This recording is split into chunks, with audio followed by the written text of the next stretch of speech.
outdoorsman, adrenaline enthusiast, or just want a camera to capture everyday activities, Ultra Pro X has you covered with full HD point-of-view action cameras and a large selection of accessories. All cameras come with a LCD viewing screen, multiple accessory mounting kits, waterproof housings, and a 1-year manufacturer's warranty. Our cameras film in 1080 HD with 4K models available at a fraction of our competitors' prices. Visit your local Ultra Pro X retailer or visit www.ultraprox.com and share your next adventure in full HD. Hey, what's up, Assassins? This is Jason. This week you're going to be following along with me on Arizona muzzleloader hunt. It was my first time ever going out for a muzzleloader deer in Arizona. So I was actually going for a mule deer and trying to get a nice mule deer on the ground. But the way things panned out, so you'll just have to watch and see what happens. Alright, y'all. It's the second day of my hunt here in southeastern Arizona. You got a muzzleloader tag, and it's good for either a muley buck or a whitetail buck. And I'm out here glassing this morning trying to find some decent sized bucks. So I've never been lucky enough to harvest a muley before, so that's what I'm going to be going after. But if I see a nice Coos whitetail, he's definitely going to be hitting the dirt. So just trying to get out, glass the east facing side of the hills and draws down here in all the canyons. So they come out in the mornings and they feed and graze while the sun's coming up, that way they can get nice and warm. So light winds today, it's only about 5-mile-an-hour winds out of the east, about 42 degrees right now, so it's a really nice day. They should be traveling between hopefully 8:30 and 10:30 with the way the moon phase is right now. But we'll see what happens. Just get out here and put a lot of time in walking around these ridges and hills, and got a lot of open grassland out here, but it looks flat. But there's a bunch of deep canyons and deep washes where all the bucks like to travel and hide out in the thick mesquite brush. So hopefully I can get it done today with the smoke pole, and stay tuned for Deep Timber Assassins.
Heard a group of coyotes start yipping and yapping and barking back and forth between two different canyons, and was able to spot a really nice male coyote. And normally if I had the rifle, I would have put him down, because they're the biggest predator that you have to worry about when it comes to taking fawn Coos deer or mule deer. Even the turkeys in Arizona, the populations are pretty much devastated by the coyotes. But I was able to watch him play around and walk around, mark his territory a little bit, And after he marked his territory, he just sat there on the hilltop in the sun and was looking around.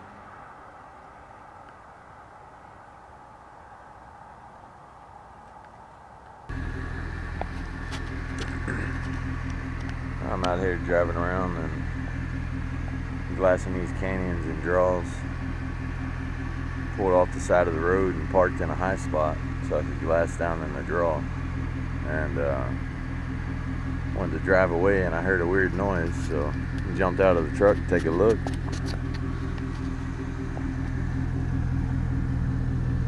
And I got a horseshoe stuck in my tire. So found a lucky horseshoe. Stay tuned, y'all. See what happens. Whether you are an outdoorsman, adrenaline enthusiast, or just want a camera to capture everyday activities, Ultra Pro X has you covered with full HD point-of-view action cameras and a large selection of accessories. All cameras come with a LCD viewing screen, multiple accessory mounting kits, waterproof housings, and a 1-year manufacturer's warranty. Our cameras film in 1080 HD with 4K models available at a fraction of our competitors' prices. Visit your local Ultra Pro X retailer or visit www.ultraprox.com and share your next adventure in full HD. Once I realized I couldn't see what I wanted to, I went ahead and went back to the Sportsman Center, or where we normally go to link up at, and just to see what people were bringing in, see what was shot that morning. I heard a couple shots and wanted to see what people were harvesting and what people were bringing in. So I was actually able to link up with my good buddy again there. His wife connected with her first mule deer buck. It was a nice little spiked mule deer buck. So I was congratulating her and talking to her, and told me about a buck that they had saw when they were driving in to check their deer in, and he told me what it was, and it was a nice mature coos buck. They're called, 2x2, 3x3, 4x4, and he said it was a nice mature old 2x2, which equates to like a 6-point. For me being an East Coast guy, that's normally what we go off of, is how many points they have. But I figured I would give it a shot. I'd drive up to the ridge to where he told me where he had saw it walking across the ridge, and I figured I would go ahead and head up there and glass for a couple hours, see if I could spot him. I spotted a really nice coos buck. I don't think I can pass up this coos buck. He's bedded down right now. Much right at him, so I'm gonna have to figure out how to stalk him.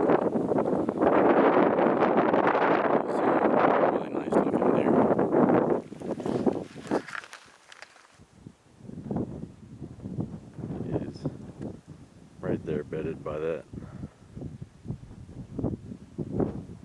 little thick stuff. I'll try to see if I can put a stalk on him up on that ridge and over the top of him. But let's see what happens, y'all.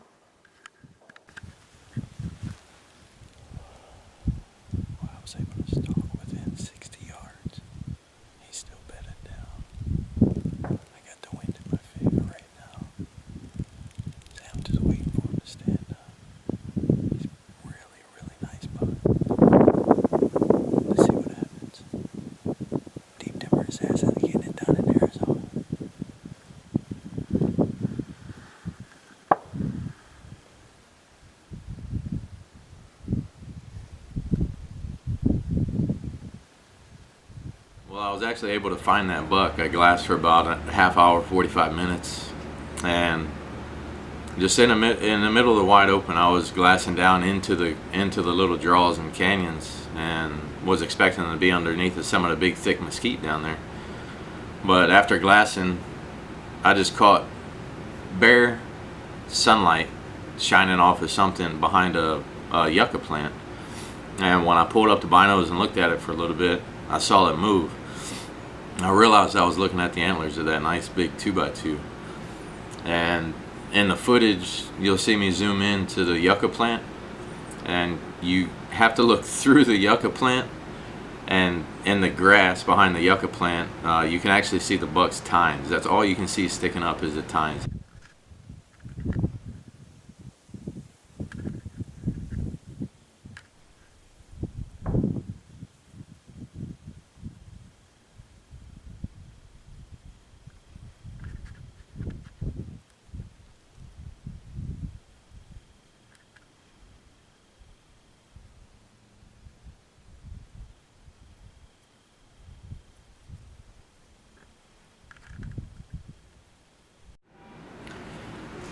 Well, after waiting for a little bit, it had been about 45 minutes after I got to that third and final spot that I was sitting in.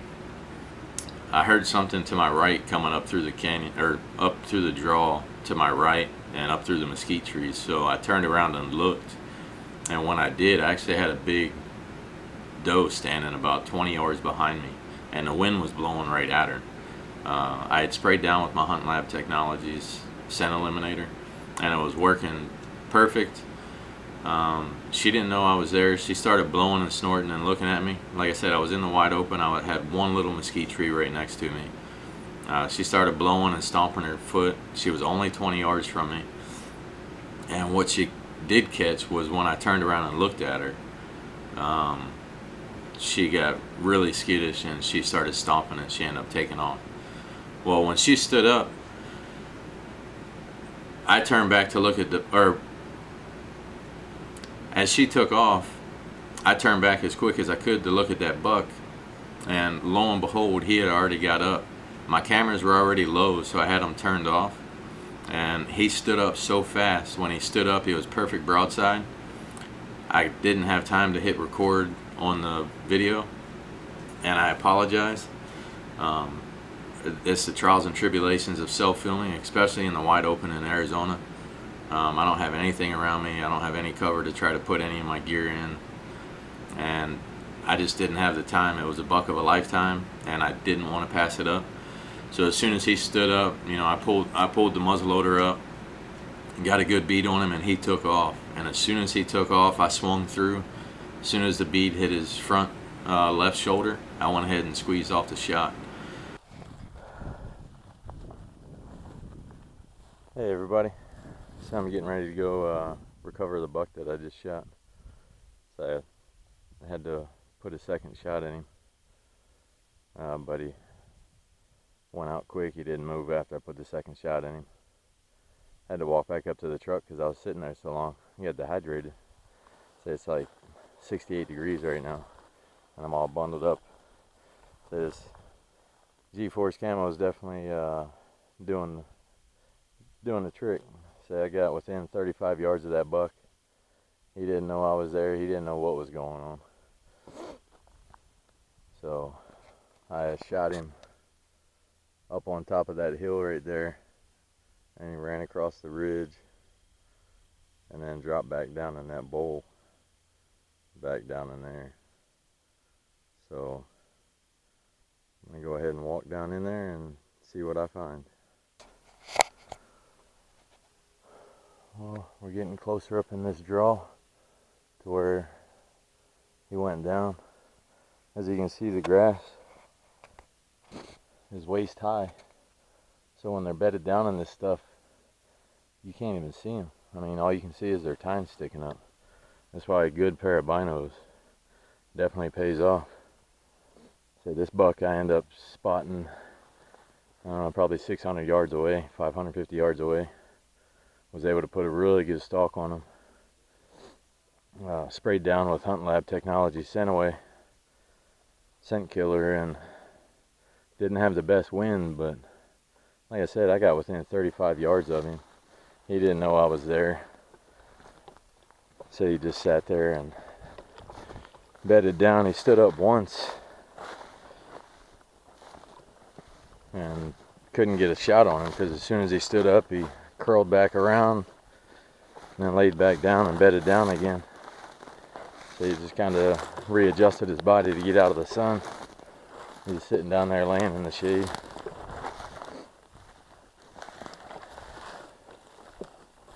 Well, this is definitely a blessed day. Say it's been full of different experiences and adventures. Say, I'm a East Coast boy, you know, raised in Maryland, hunting the eastern shore of Maryland. The military's moved me around all over the place, so I've got to hunt quite a different variety of states and terrain.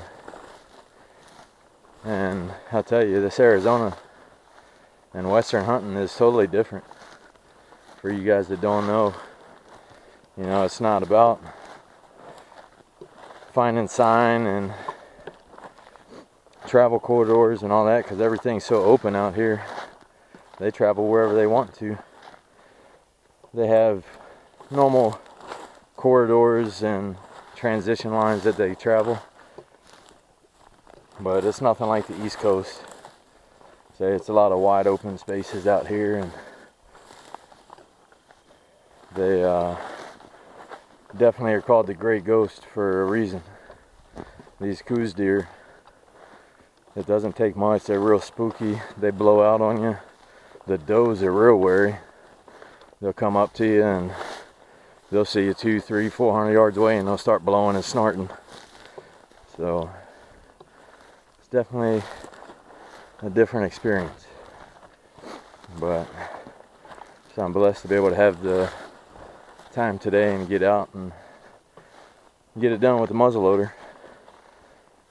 So it's been a long time since I've been able to get one with a muzzleloader, but say it's definitely very rewarding. And he should be up here. Say he ran down off of this ridge, and he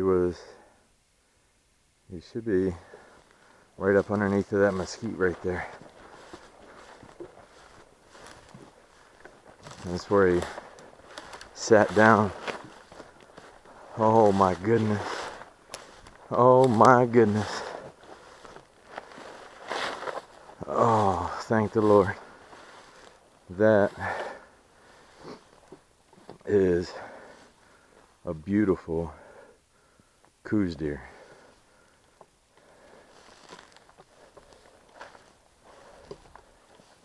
You can see where I hit him on the first shot when he was running away. Hit him right in that front shoulder. But he was turning, I guess, as I shot, and it just hit his front shoulder. And the second shot, when he was bedded down under this mesquite, I was able to get on him at 85 yards. I thank you for watching. Again, I apologize about no shot for the kill. I did my best and wasn't able to get it done. It's going to be a work in progress, and I appreciate everybody that watches and follows along with Deep Timber Assassins.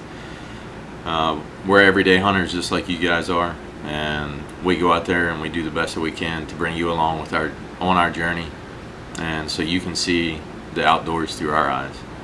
But thank you for watching. God bless, and stay tuned for more Deep Timber Assassins. Whether you are an outdoorsman, adrenaline enthusiast, or just want a camera to capture everyday activities, Ultra Pro X has you covered with full HD point-of-view action cameras and a large selection of accessories. All cameras come with a LCD viewing screen, multiple accessory mounting kits, waterproof housings, and a 1-year manufacturer's warranty. Our cameras film in 1080 HD with 4K models available at a fraction of our competitors' prices. Visit your local Ultra Pro X retailer or visit www.ultraprox.com and share your next adventure in full HD.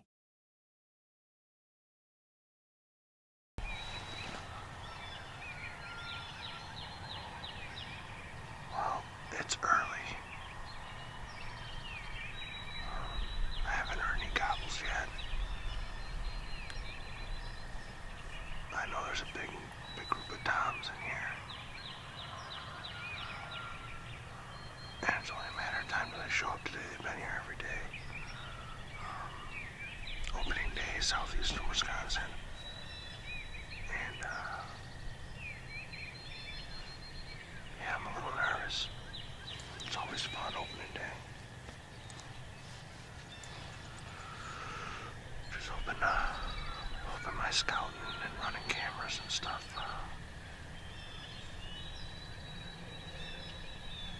days out, so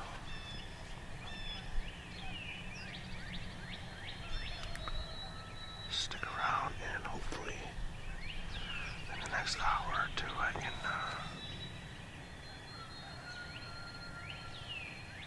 be headed home if they do the same thing they've been doing. So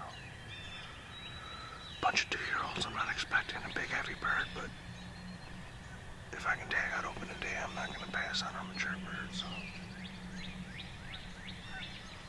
wish me luck.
Took off 3, but I got her done.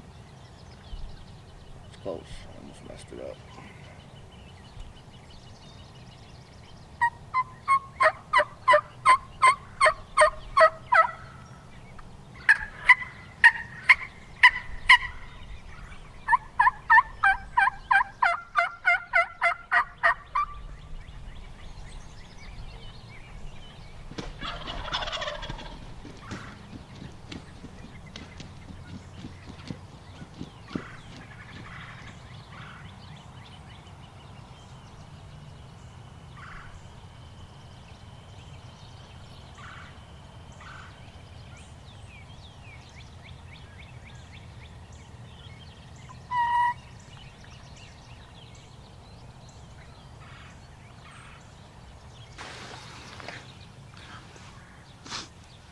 That was close. Almost ran out of bullets. Shells. Well, that was exciting. I don't know if I got the kill on film, but I got the first 2 shots and used our imagination slightly. We'll have to check the other cameras, but I guess I just too close, I guess. I better go grab them.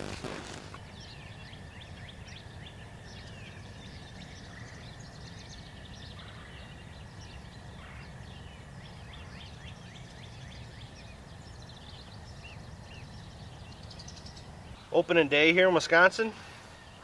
Nice 2-year-old, really pretty colors, nice blonde tips. There was a trio of them. I've been watching them. They're real aggressive birds. There's actually 5 to 9 toms that'll be in this pasture at once, all fighting. But the 3 specifically that I've been targeting are these 3 aggressive birds that, just by watching them on trail cam and then in person from back at the farm with binoculars, I knew these birds were aggressive. I knew decoys were probably going to bring them in close. This morning, if it wasn't for those 2 jakes coming over to them decoys and breeding that hen, I think those toms would have held up on the hill, which is my fault. I know toms, you know, and turkeys like to play king of the mountain. Once they get up on them hills and ridges, it's hard to get them to come down. But as soon as those 2 jakes started to try and breed that laydown hen, the jig was up. They come running in. I should have decent footage of them coming in and working the decoys a little bit. I didn't waste too much time once some toms got in. and pulled the trigger 3 times. So the 3rd time was a charm. I'm glad they allow you 3 shells in Wisconsin. And yeah, I got out there far enough to where that Jebs and that Longbeard XR5 finally opened up, and I wasn't shooting slugs past them anymore. So don't put the decoys too close. There's a zoom on the camera, and you can put them out there at 30, 40 yards with these choke tubes.